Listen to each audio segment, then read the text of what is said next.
Hello and welcome to the Dungeon Beneath. My name's Lost Templar, and we're going to be delving into this game today. This is a great game, one of my favorites. It's a roguelike auto battler. It's been out a little while, but it's had an update fairly recently to add some new content into the game. So we're going to delve in. I've defeated a few of the difficulty levels already, but what I'm going to do is go back to level one. It's a pretty hard game, let me tell you. And I'll be introducing some of the game mechanics, and if it's something you want to pick up, then I suggest checking it out on Steam. So let's dive on in. So the first thing we do is we get to choose a hero. There's two pre-built heroes that we can pick from, or we can choose a random hero and a random relic. I think we'll try to pick one of these two today. So, firstly, we've got Aloha. So, this is a hero that has 1 attack and 7 health, and has the ability Follow Up, so this triggers after it attacks. Give an ally in this lane +1 power. So, the +1 power means that that ally will do an extra damage on its next attack, but it does lose all of its power after it attacks, so it is a temporary +1 damage. The other thing that each hero comes with is a relic, which is like a passive ability. So, let's have a look at this one. Staff of the Flame. At the start of the battle, deal 5 damage to a random enemy. That's pretty powerful. It's going to probably clear out an enemy, especially in the early games. So that sounds pretty good. As well as that, this hero, has a couple of alliances, which means that certain unit types are going to show up more likely when we recruit our little army. And this is a really clever way that the developer has been able to add more units into the game, but also still let you build out the synergies, around a certain ability or around a certain, like in this case, these characters that gain and use power are more likely to appear, and this one, characters that gain and use armor are more likely to appear. So we could build an armor synergy or a power synergy. So not a bad idea. I mean, giving an ally +1 power could be useful, and this seems like a very strong early relic.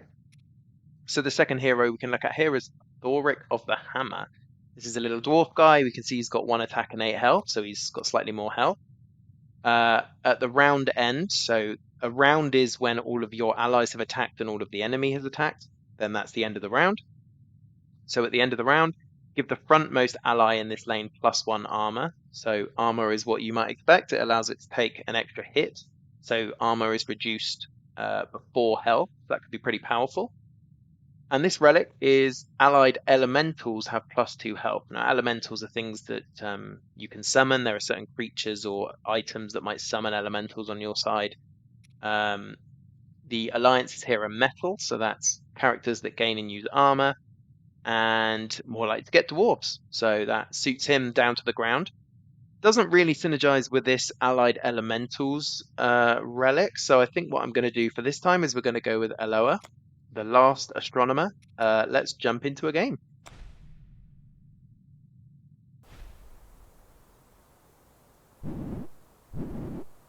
Keeper, here for Abaddon. What a terrible fate. Well, there's no turning back now. In we go. So this is our little army. We have our hero back here. She can move between rows, up and down. Before we get into our first fight here, we've got 2 of these followers. Now these are sort of very plain, pretty rubbish units that you always start with. They can only be at the front, as you can see here. It says front only. They can't be in this back line. They've got to be in the front line. They've got 1 attack and 3 health, and they don't really do anything interesting, so we're going to get rid of these pretty much the first chance we get. We do get 1 random level 1 character to fill out our 3-man party here, and this is a rogue, a level 1 gnome fighter, and it's poisonous.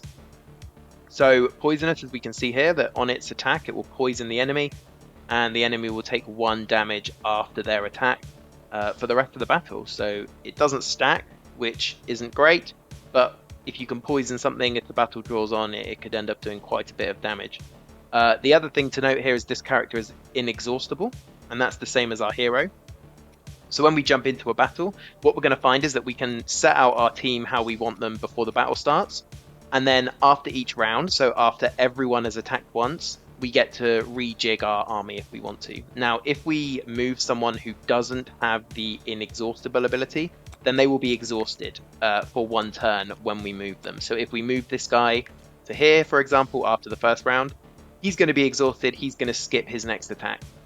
So that might be useful because you might want to move him to block an attack, or you might want to reposition him for a future turn. But generally, once the battle starts, you don't really want to be moving your heroes that don't have that inexhaustible keyword. For our hero and for this little guy here, we're going to be able to move them every turn as we wish, and they won't be exhausted. So that's going to be pretty useful early on. So let's jump on in.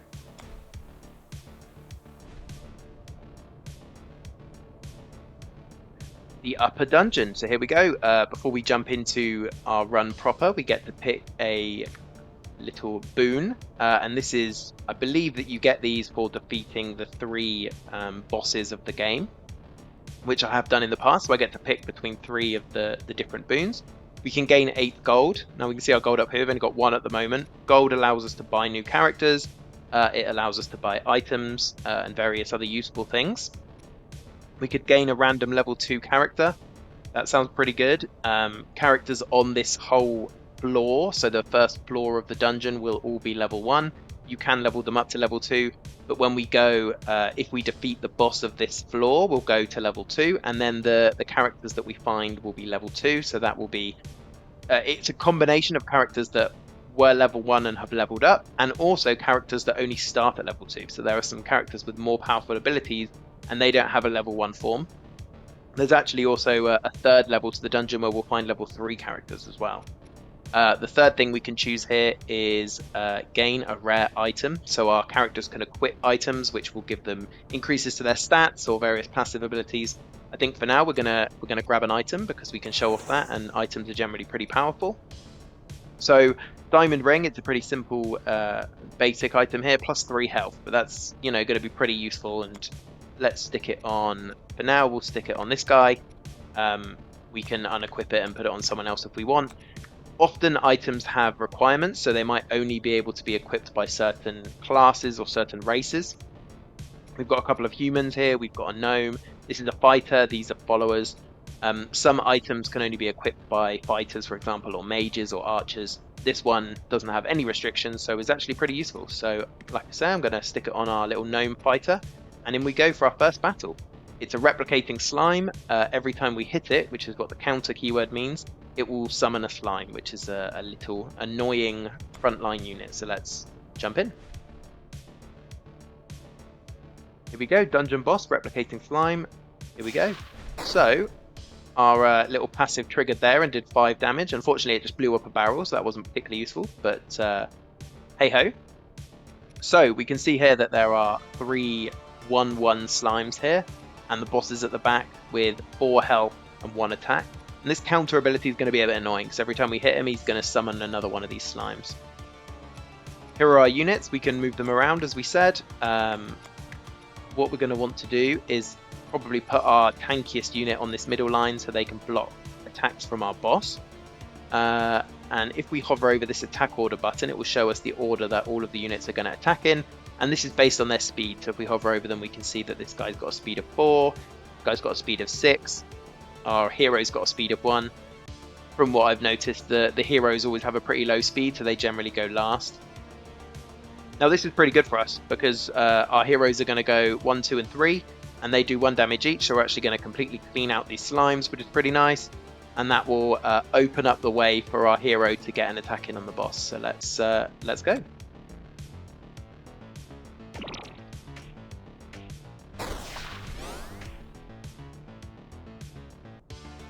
So I've got the speed turned up pretty quick here, because otherwise you can spend a lot of time waiting for the enemies and your guys to attack.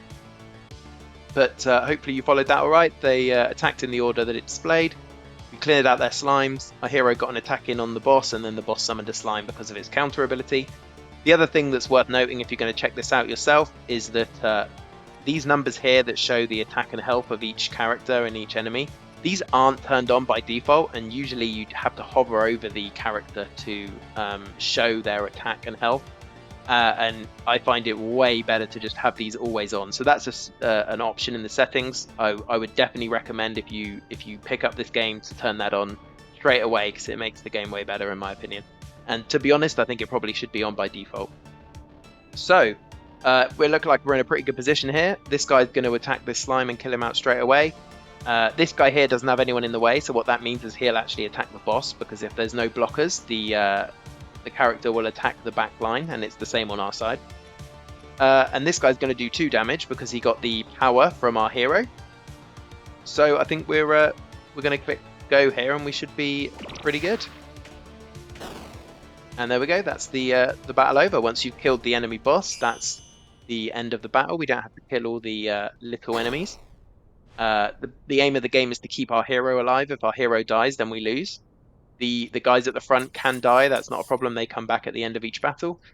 And we're going to move on here to the campfire, which will allow us to pick up some new units.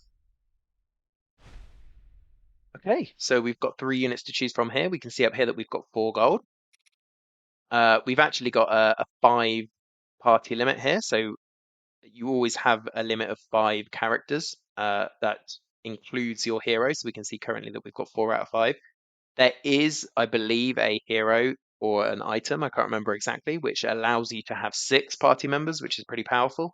But generally, it's a limit of 5. So we could pick up an extra 1 here, and it would go straight into our party. The alternative that we do have is that we could sell these followers. They sell for 1 gold. And if we do so, we'd then be up to 6, and we could pick 2 up. So we'd then only have 3, but we'd have a couple of stronger guys. So let's see what we've got here. We've got the Tanner, which is a level 1 human fighter. If this character kills an enemy, gain a gold. That's going to be pretty good going forward to build up some gold and make our team a bit better. He's also got 2 attack, which is pretty nice. No one on our team's got any more than 1, so that's not bad. We've got a Hunter, which is a level 1 human archer. He's got the ability Follow Up, which happens after he attacks, deal 1 damage to the lowest health enemy. So he's 1 attack, but really he's going to be doing 2 damage every turn. So that's, again, pretty powerful. And then we've got the Squire, a level 1 human fighter. Round end, give another ally in this lane +1 power. And as we said, the round end happens when everyone is attacked once, and then that's the end of the round.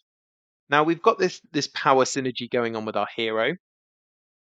I know that there are some characters that can do some funky things when they gain power. So it's probably going to be good to pick up this guy and maybe go for a bit of a power build. We also know that our hero has, if we look up here at the alliances, we've got, I believe it's the Metal Alliance. Oh no, sorry, the Sun Alliance is relating to characters that can use power or give power. So I think what we'll do is we'll pick up the Squire. Now we've got the decision. Do we sell these 2 to get 1 of these? And I think the answer is yes, because these are rubbish.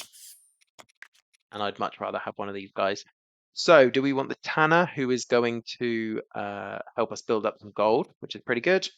Or do we want the Archer, who's going to be dealing an extra damage to the lowest health enemy? Now, this guy only has an attack of 1, and his follow-up does an extra damage. It is to the lowest health enemy, which is pretty good, but we are talking that he's doing 2 damage a turn. This guy's got an attack of 2 anyway, and gains us the gold. So I think, welcome aboard, Tanner. You're going to be straight in the team. And here we go. We've got our little team going. We've still got a space, so next time we find a campfire, hopefully we'll be able to get that 5th member.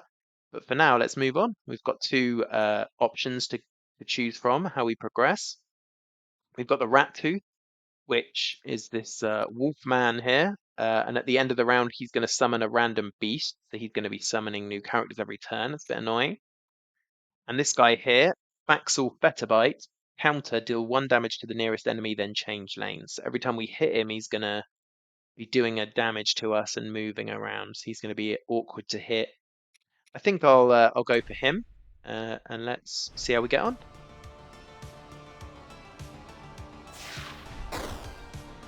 Okay, that was good. Our passive ability has just knocked one of these archers out straight away. These archers deal 1 damage, and then at the end of the round they change lanes. So that's going to be annoying because we're going to have to keep following them around. What I think we can do is if we move our hero here, then a combination of this guy attacking for 2 and then our hero attacking for 1 will kill him. We do want this guy to get the kill, but he has only got 2 attack. I think we don't really have a way around that because we've only got 4 units. I don't want to keep any of these rows clear because the enemy could get an attack in. The thing we could do, because this guy's inexhaustible actually, is that we could leave a row free for this turn and then move this guy into it. So that might be a good plan. And he's also pretty quick as well, so that's a good tactic. So what I'm going to do... Yeah, I think I'm going to do this. So what we're going to have here, this guy's going to attack first for 1. He is going to poison him. I think it's still worth it because I think we want this gold. And then this guy will get the kill. It's a bit of a waste of the poison, but that's fine. Meanwhile, this guy's basically just here to tank some attacks, so he'll tank this guy. He'll change lanes, but then we'll get an attack off. And then the poison guy can come up here, and because he's got inexhaustible, he'll block any attacks in that top lane. So let's go.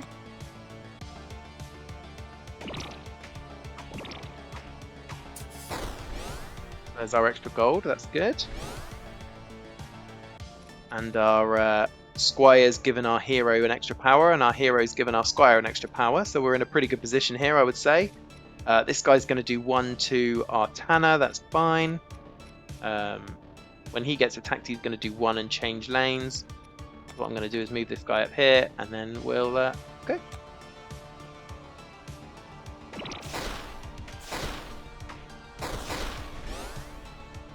Ooh, that was a bit nasty actually. So he actually moved into the lane with my Tanner, who only had 2 health, and ended up getting an attack off on him. But I think we're good because we are going to end the battle pretty soon here. Yeah, I think I'll just let this run.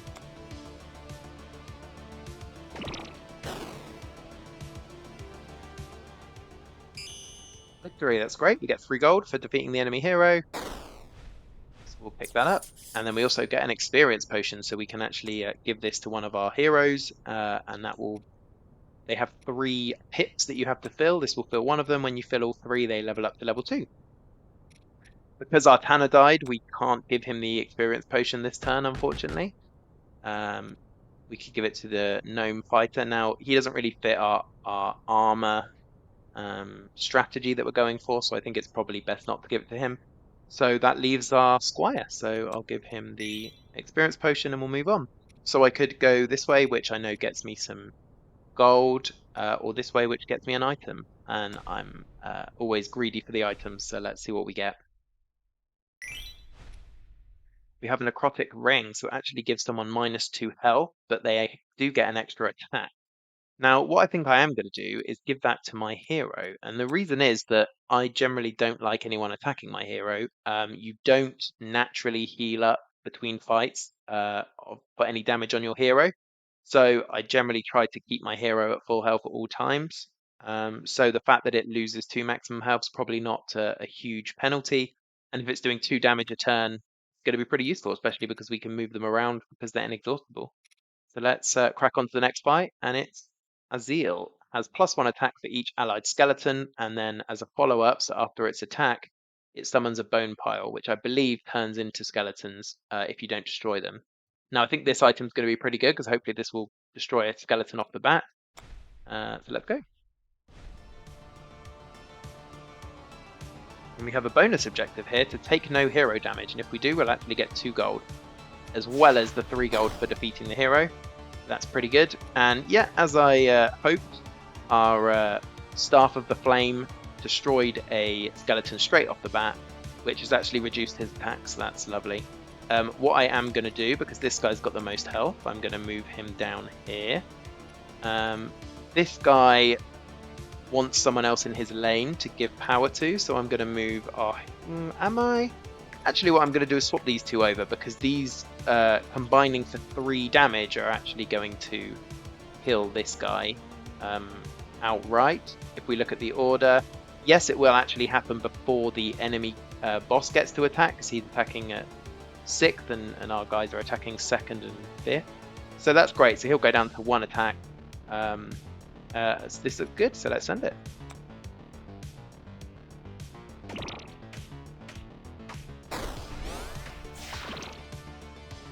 As a bonus, we've poisoned him as well, so he's going to be taking an extra damage every turn, which is nice. I think we're in a really strong position here, so I'm just going to keep sending it, because don't really want to move people around unless you have to. We could move this guy because he's got inexhaustible, but these guys are giving each other power. To be honest, I think we've won here anyway, so let's just send it.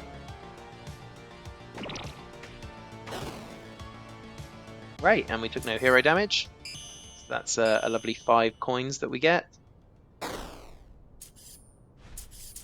We'll take those, and we're up to 10. Oh, I did forget actually about our Tanner getting gold when he killed an enemy, so that's helped us as well. And I'll keep feeding our Squire experience because we want to get him to level up as soon as possible. So we've got a choice here. We can go to the campfire, which will allow us to pick another hero. That would be nice because we do have a space on our team. Alternatively, we could go over here to this demon, and what this is he'll give us a challenge for extra gold. So our next battle will be harder, but we'll actually get extra gold out of it. Now, I'm a greedy boy, so let's go to him. Hopefully, we won't regret this at the next fight. An offer for you. Here we go. Let's see what he's offering. So we get to choose a bargain here. The first one will give us 2 gold. The next battle enemies have +3 speed, so they'll be attacking pretty quick, probably attack before our units. The next one will give us 3 gold, but the next battle enemies have an extra health. Or this one gives us 3 gold, and the next battle the enemy hero has +3 health. Now, I think I'm going to go for this one because I would rather that we healed the little enemies quicker, and then if we have to wail on the boss for a while, that's fine. So I think I'll take that. That's the most gold. So let's go. We have File Fetterbite. When any character dies, gain an attack. Or the Metallic Ooze, gain an extra armor, then move after every turn. I think I'm going to go for him. I don't like this guy getting an extra attack when someone dies because we're going to want to clear out the little enemies pretty quick, and he's going to have extra health. So if he has extra attack, that's probably going to be a problem for us. So let's go to the Metallic Ooze.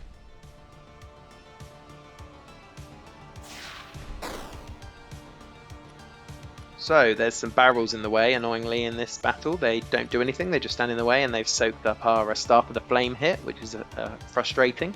There is a quirk to this battle arena, which is the Web Spinner's Den. These appear occasionally. Characters can't move when placed on webs. And we can see we have 2 webs here, so if we put anyone on those, they won't be able to move. Probably not a huge problem. I think that's fine. I think we'll keep this guy here because he can soak this first attack. It's 3, so this is pretty nasty, this guy. This guy will die in 1 hit, which is a shame. Question is what to do with our boss. Do we want to go up to the top? So he's going to kill a barrel, which is good. We want to clear out the barrels. Or do we just start wailing on the boss and try and get him down as soon as possible? I think it will help if we get rid of this barrel as well, because this will be another row for us to be attacking the boss in. It's useful for these guys to be on the same row because they'll give each other power. I think we'll just send it and we'll see how it goes. It could be a little bit of a nasty one with the boss having 3 attack here. That poison's going to come in handy, definitely. So he's getting an armor every turn as well. It's his power.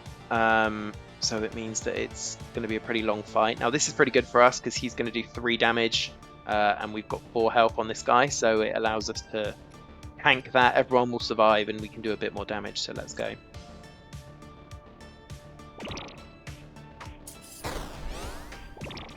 So we have got rid of all the barrels now, which is good.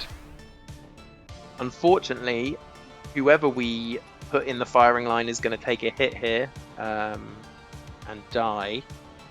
If we move people around, they're going to be exhausted, so they won't get to attack. So I think we're just going to have to send it and say sorry to Mr. Tanner here. At least we're going to do 1, 2, 3, 4, 5, 6 damage. I think actually when this one attacks as well, he's going to give him an extra power, so it'll be 7 damage. So we'll take off 7. He's currently at 9 plus 1 armor, leaving him at 3. And then hopefully next turn, he attacked pretty slow, so I think we'll be okay, and we'll get the kill next turn. So let's hope that's right.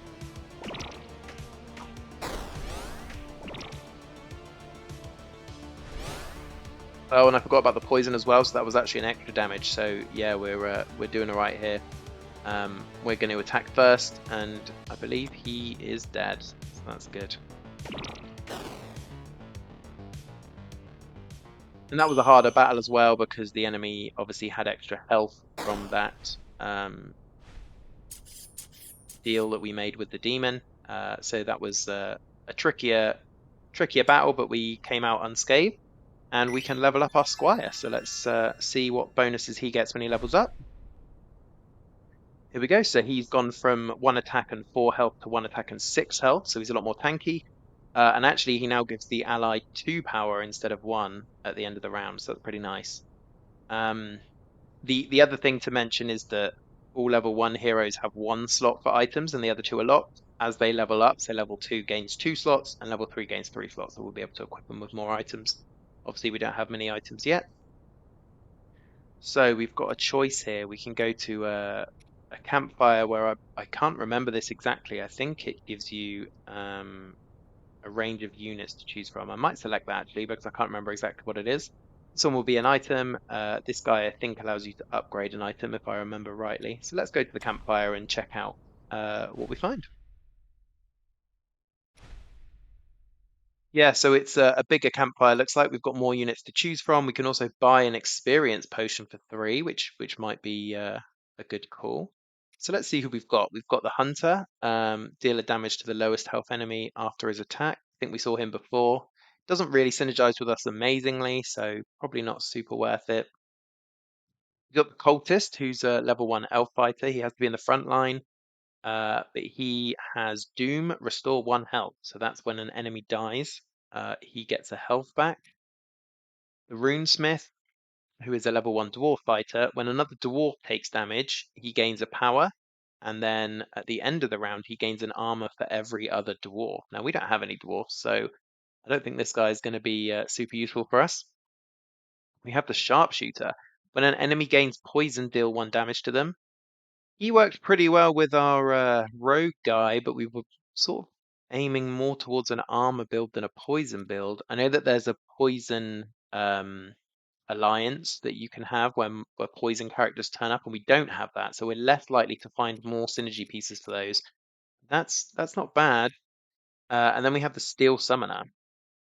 So he's a level 1 elemental mage. Again, he has to be at the front. And after the first round, he summons a lesser metal wisp. And that is a 0 attack, 1 health unit that appears on our side. And at the end of the round, it gives an ally armor. So, unfortunately, none of these really have any synergies with our power build that we're trying to build. What I'm going to do is I'm going to refresh the bonfire for 1 and see if we find something that fits in a bit better. So I'll skim these a bit quicker. We've got the Sanguinist, probably butchering that.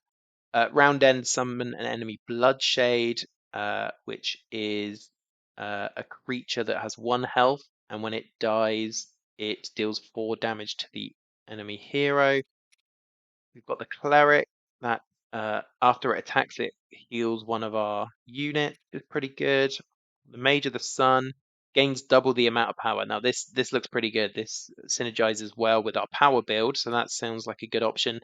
We've got the Ember Blood, which has Bloodcast 2, gain an extra attack.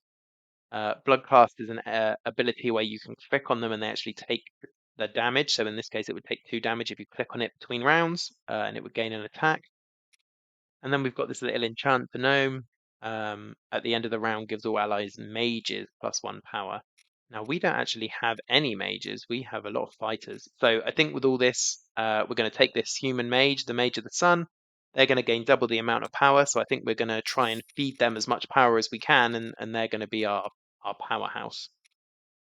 Now, we could roll again, try and find someone else, maybe to replace the Tanner, maybe to replace the Rogue, because they don't necessarily fit our build super well.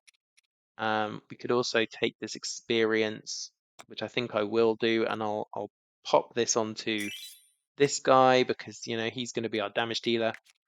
I think for now I'll save the money because we're only finding level 1 units, and as we get to level 2, we'll start to find some better units. And I also want to buy some items because we haven't really got many items going on. So let's move on to Bittertooth, who has the ability follow up, give a random allied beast an extra attack.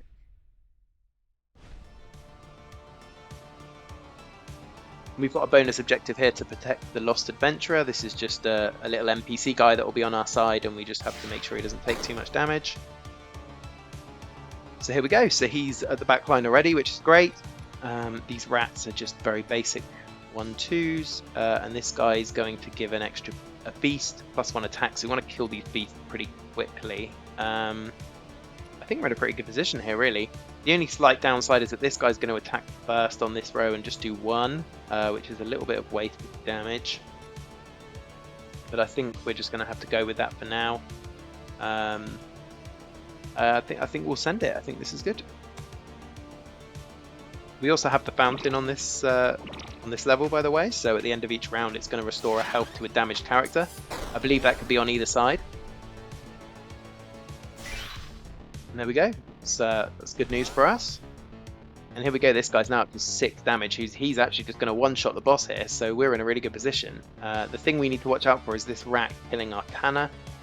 It doesn't really matter because I don't think we'll put the experience on him anyway. But I'm going to swap that around to prevent that happening. And we're good to go.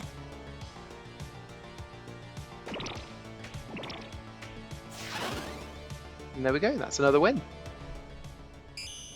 And we protected the Adventurous. We get the extra 2 gold as well. So we are absolutely swimming in gold now, which is nice. And we'll pick up this experience, stick it on here. So we could go to the campfire again, or we could go to the merchant, which is this guy, and look at some items, which I think is what we'll do. Now, items could be pretty expensive, but they can also be pretty powerful. So let's see what we've got here. Things for sale.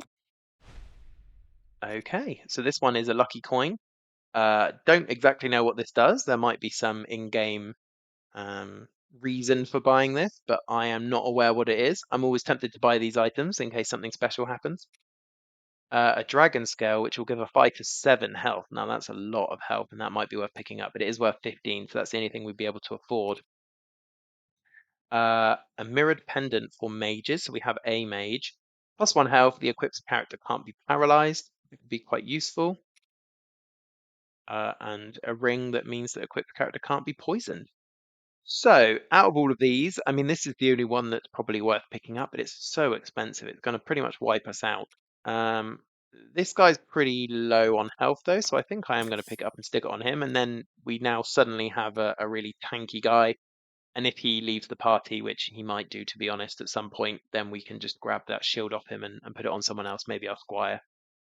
Okay, let's go. This is the boss of floor 1.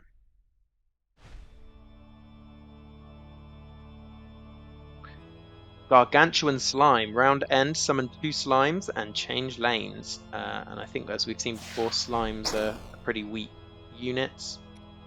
We've got some solidified slimes here who are just 3 health, no attack units that are just in the way. So the longer this guy goes on, he's going to keep summoning slimes, which is going to be frustrating. Now, what's pretty good here is our rogue gnome is going to poison him straight off the bat, so that's going to be useful. The guys down here are going to easily take out this one. This guy's not going to get a kill initially, but he will on the second round, so I think we just send it here. We want all of our power units on the bottom row because they're really feeding up our mage. That's assuming that the mage gets the power, obviously. I mean, it may be worth moving one of these away to guarantee one of them hitting him, hitting the mage of the sun with the power every time. At the moment, we're gambling that the 2 will hit him. So let's see where we're at. So the enemy's going to do 3 damage. That's quite a lot, but we've got 6 life, so we're in a pretty good position. Our Tanner's going to get the kill on this solidified slime. It'll take 1 damage back from this guy, but I'm not super worried about that. And then actually the bottom row is looking pretty good here because our squire is going to attack for 1 and kill this slime out the way, and then we're going to get 8 damage through on the boss. So I'm pretty happy with how this is looking. Let's go.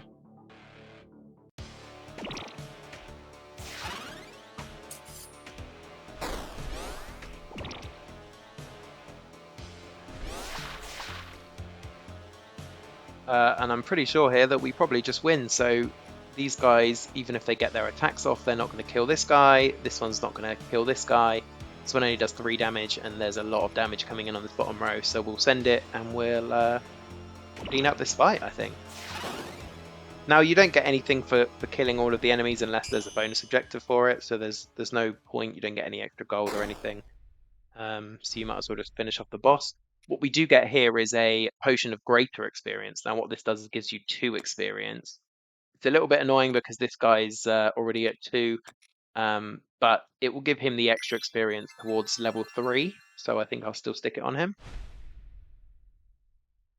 And here we go. We've got Mage of the Sun level 2. We can see that the attack's gone up and the health's gone up. The ability's not changed, but that's still pretty useful. He's going to be a key part of our build, I think, so that's good. We get some money. 8 gold is pretty nice. We get some healing for our boss or for our hero if they need it, which they don't. So I'm just going to sell for 1. And then let's see what we get. So we get an artifact at the end of each floor. And these are pretty powerful. And we can re-roll these as well. So it's worth looking through them. So we have allied archers gain an extra attack. We don't have any archers, so we can write that one off. Allied beasts and lizard folk get an extra health. Well, again, we don't have any beasts or lizard folks. We can write that off. Allied fighters gain an extra attack and -1 health. Now that could be pretty good. We do have 3 fighters. Now I'm going to probably remove them. We've got a couple of health items as well, so we're sort of not super worried about the health side. That could be good. I'm tempted to re-roll. Yeah, let's re-roll. So we've got counterfeit coins. Characters at campfires cost 2 less gold. That's pretty useful. And the battle starts, summon 2 spectral hammers, so that's going to give us some extra units on our side. I think they're pretty weak units, but they can block a hit. And battle start, give shield to an allied human, dwarf, and elf. Well, at the moment we have human, human, human, gnome, human. So not great. I think shield's pretty good though, because I think that blocks an instance of damage. I'm going to keep rolling here and hope for something good. When you visit a campfire or bonfire, gain 3 gold. That's going to build up our gold stocks throughout the game. The elemental essence, which we saw at the start, allied elementals have +2 health. That doesn't fit into what we're doing. And your first refresh at each campfire and store is free. And at the start of battle, your hero attacks. So our hero does have the follow-up ability to give the ally in their lane an extra power. That's pretty good. At the start of battle, it's going to get an attack off, and it's going to charge up probably this guy. So I think maybe we'll see if we can make something work with that. And then we've got the refreshes too. So let's see how that goes. So that's the first level done. We're going to leave it here, but thanks for joining us. I'll be diving into level 2 soon. This is my first YouTube video I've ever made, so if you've enjoyed what you've seen, please give it a like, because you know that's shows me that I'm doing something right, and leave some comments and I'll do my best to read through them and reply to them. Thanks very much, and hopefully see you soon.